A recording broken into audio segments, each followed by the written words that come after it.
initially in our testing, we found that our patients were reluctant to click on links that were coming from an unknown source. And so that kind of put a pause on the initial rollout. We were able to talk to our both partners and seeing if there was a way to integrate some of this technology so that the message would come from a well-known or at least accustomed platform that our patients were receiving messages from our clinic.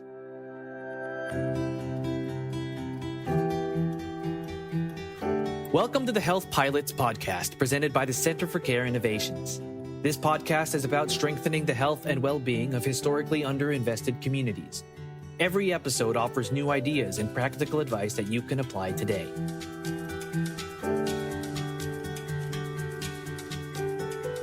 Hello, I'm Jessica Ortiz with the Center for Care Innovations. And today we're talking about one of the exciting projects that Altura Centers for Health has been working on for the past year. Our hope is that by sharing the highs and lows of this particular digital health solution, safety net organizations can apply the lessons learned to their own challenges.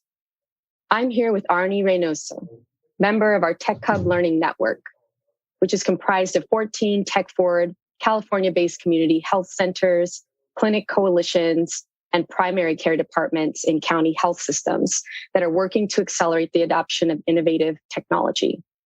We partner with our Tech Hub members to vet, pilot, evaluate, and spread innovative digital health solutions targeting Medicaid markets and historically underinvested communities. We are excited to bring you this story today. Arnie, could you tell our listeners a bit about who you are and your organization? Yes. Hello, Jessica. My name is Arnie Reynoso. I am the Chief Information Officer here at Altura Centers for Health. Our clinics are located in the Central Valley in California. We are a federally qualified health center. So what that means is we basically serve our underrepresented community when it comes to here and making sure that their experience in our clinic is as top quality as any other location or medical facilities that they were to visit. Great, and we're happy to have you. So tell us more about your project.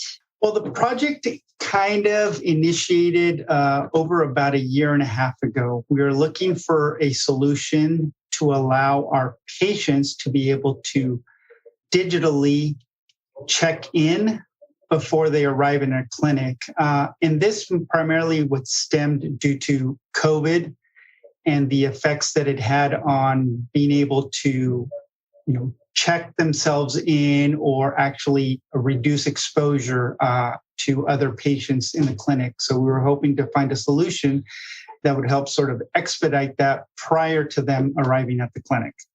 Thinking about your solution, could you share with us what digital solution you chose and how that works?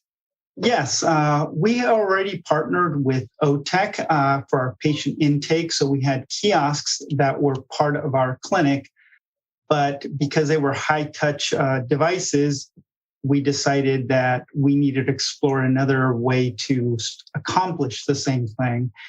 And they do offer an additional product that would allow us to send our patients a link to be able to check themselves in, to do all the pre-check-in information that they would need prior to them checking themselves in.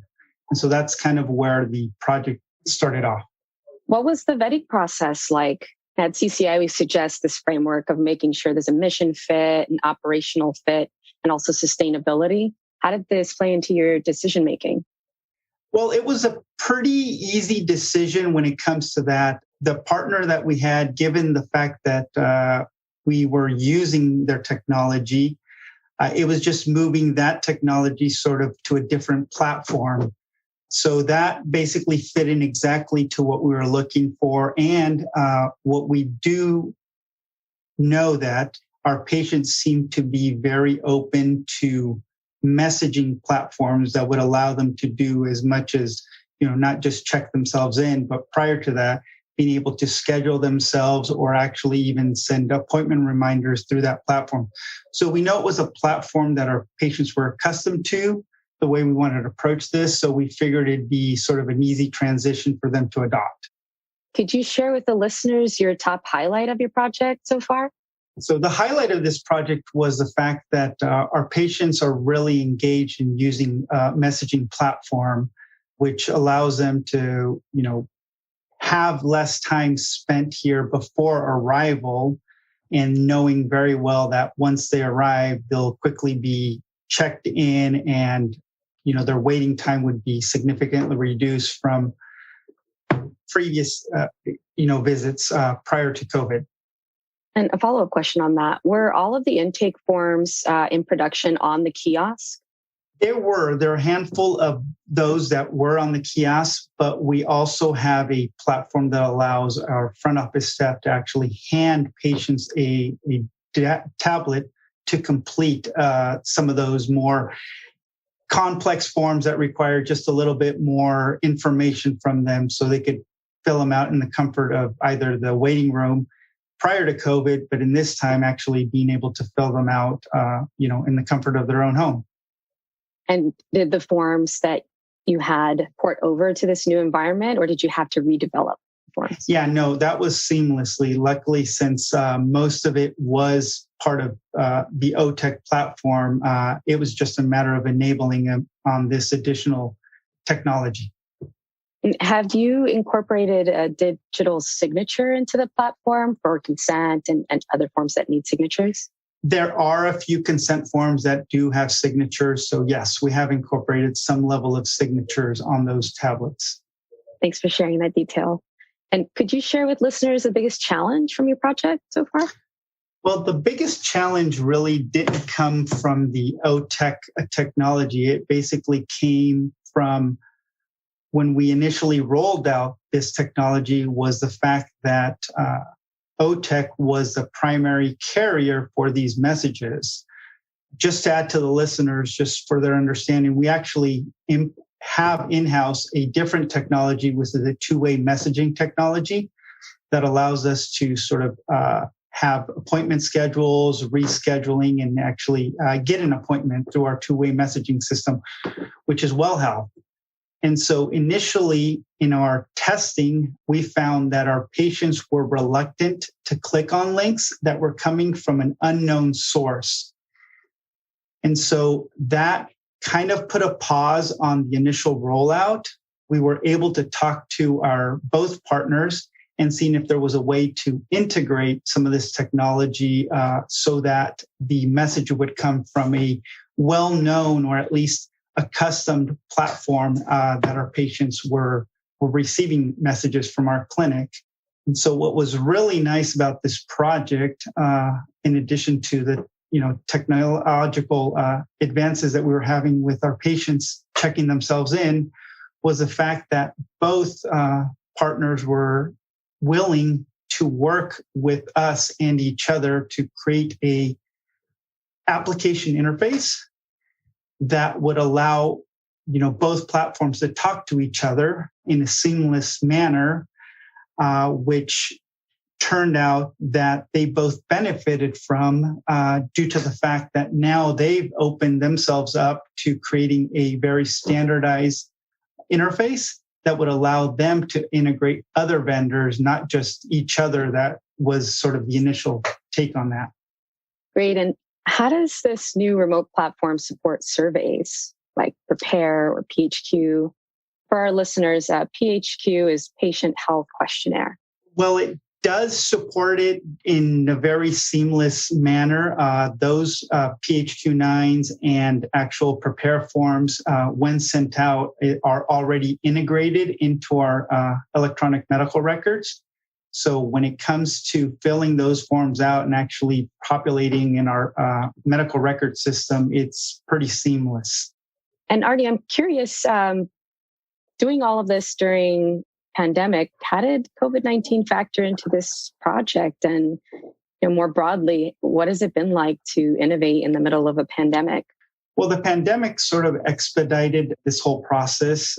Like I mentioned, we were trying to look at a platform that would allow our patients more access and give them more time than having to spend the time at the clinic itself. And so the pandemic actually expedited this, though we haven't necessarily completed what I feel is fully integrated like we would like. In addition to us integrating with our Well platform, we also had some integration with our medical records system, more to keep front office staff sort of in line to where in the process of these forms that were being filled out at home the patients were, so it would be seamless when they arrived. So those forms that were completed didn't have to be recompleted. Those forms that were left half completed were finished off here with our tablets. So that sort of allowed us to even further integrate this technology to make it more seamless, both for our staff and our patients themselves. And you mentioned staff. How have human factors played out as a part of this project? Well, as far as human factors have played out, our staff themselves actually appreciate the integration of it, which seems to have reduced the typical crowds you see, in a waiting room where patients are just waiting to either interface with our front office staff to check themselves in, or waiting to fill out forms and being handed back to our staff. So this has sort of helped in that sense. And it feels like patients are more comfortable with the fact that they don't necessarily have to be standing in line waiting for someone to attend to them. They feel like, a lot of that has already happened. And it's simply the only interaction, if all their forms are filled out ahead of time, the only interaction they really have with front office staff and saying, hey, I'm here, they just officially, check them in without them needing to do any sort of forms or any interaction other than that. And Arnie, given the complexity of integrating these platforms, what did you have to consider as you started to negotiate with vendors? So we knew up front that we already had an existing platform that was going to overlap. And we knew that there was a strong possibility that we wanted some sort of integration with this platform as we progressed through this. And so in those negotiation processes, we actually included language in the contract that would allow us and the vendor to work through potential integrations with another vendor and not considered being, live until that integration was either completed or it was up to par with what we were expecting the outcomes to be. How difficult was that, the negotiation process? Well, the negotiation process, I think, went rather smoothly. And I'm not sure if it had to do with the fact that vendors were looking at opportunities during this pandemic to further, strengthen those relationships with their existing partners. But none of our negotiations actually hit any stumbling blocks. I mean, they were very willing and open to actually, put in those clauses into the contract. Though I'm hoping that, this is sort of the beginning of vendors, being cognizant of that and being able to work with their partners in doing similar as they move forward. Yeah. What is your take on how the vendors are feeling now at this point? I think the vendors are feeling like there's an upswing when it comes to embracing technology. So they're wanting to bring other vendors on board. From a personal experience, I found that vendors, even new vendors, are willing to, in the contracts, actually allow customers to use their technology free of charge, even for a significant period of time, before actually embracing them or deciding to move to using their technology. Thanks for sharing that. I'm sure that's really useful advice as people are considering negotiating with vendors. As a member of our learning network, where we're big believers in collaboration and not reinventing the wheel, How did your peers in this program support and help you to push this project forward? Well, the technology hubs in general and the peers were very resourceful, meaning I was able to reach out to a few of our partners through this group and get sort of feedback and take on either existing technology that they may have that was similar to what we were trying to integrate, or had similar experience with the technology we were trying to bring on, or these features that we actually were trying to bring on. And they did have a lot of feedback into discussing, sort of the potential integration issues that, we may encounter, or actually pushing these vendors to do some of that integration for us as well.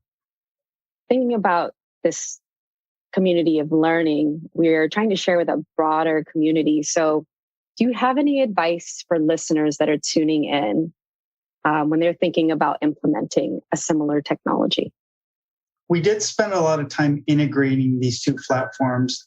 And from my perspective, it just made more sense to push for an application program interface that would not only benefit us in this integration of technologies, but would also benefit other users or other clients to be able to integrate not just these two technologies, but other technologies.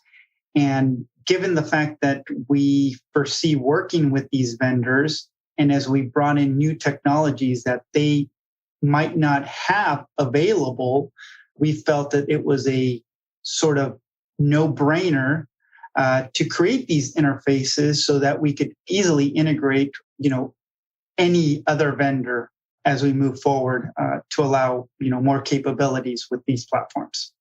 What I would add is that, you have to plan for not just the short term, meaning that it's not just testing it out and rolling it out, but sometimes it's good to put into plan that you might have to reset halfway in between when you're seeing that the technology isn't really suiting your needs, whether it's the needs of you as the clinic and employees and staff, or even if it's a technology from the patient's perspective or the consumer to better adopt that technology. I'm sure that's great advice, Arnie. And we're excited to hear what's next for you. What can we look forward to hearing from you in the future? Well, what we're hoping to is sort of use this as a starting platform for embracing other technologies within the staff, and knowing that vendors are willing to work with you to do that integration themselves as well, in partnership with the clinics themselves. As we move forward, what we are hoping to is sort of use this as a springboard to make our accessibility to our clinics and services, more widespread, and allow the patients on their own to be able to access those services, when needed. Thanks, Arnie. Thanks for sharing that. Wishing you all the best as you continue this project. Just want to say thank you for being a valuable member of this learning community and for sharing your experience and expertise with us today. Thank you. Thank you for having me. Thank you for tuning into this episode of Health Pilots, hosted by the Center for Care Innovations. If you like what you heard, please spread the word and be sure to subscribe on Spotify, Apple, or where you listen to podcasts. For more information about the Center for Care Innovations or for upcoming program and funding opportunities, please visit our website, careinnovations.org, and follow us on Twitter @CCI Voice. We'll catch you on the next episode here on Health Pilots.